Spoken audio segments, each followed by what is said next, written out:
عقل مند علم دوست اور کم گو ہوتا ہے، اور احمق بھی جب تک خاموش رہتا ہے عقل مند شمار ہوتا ہے۔ وہ شخص جو اپنے گناہوں کو چھپاتا ہے کامیاب نہ ہوگا، مگر جو گناہ کا اقرار کر کے اسے چھوڑ کر توبہ کرتا ہے اس پر رحمت نازل ہوگی۔ علم اور خوف خدا سے عزت ملتی ہے۔ بہترین خیرات تعلیم ہے۔ عمدہ تعلیم سب سے اچھا جہیز ہے۔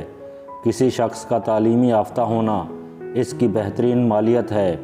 جھگڑے کو تیز ہو جانے سے پہلے چھوڑ دو، میٹھے بول غصے کو رفع کرتے ہیں۔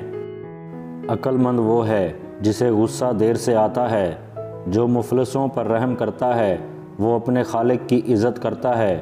جو غریبوں پر ظلم کرتا ہے وہ اس کی حقارت کرتا ہے۔ بادشاہ کی رونق رعایا کی خوشحالی اور رعایا کی مفلسی بادشاہ کی تباہی ہے۔ عقل مند وہ ہے جو دوسروں کی نصیحتیں سنتا ہے۔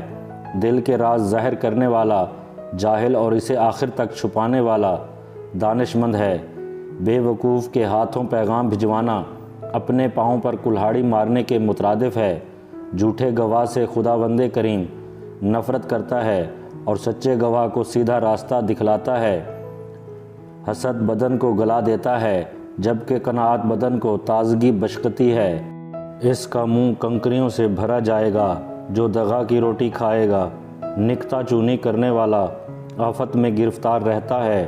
جو شخص خاموش رہتا ہے وہ بہت دانا ہے، کیونکہ کثرت کلام سے کچھ نہ کچھ گناہ سرزد ہو جاتا ہے۔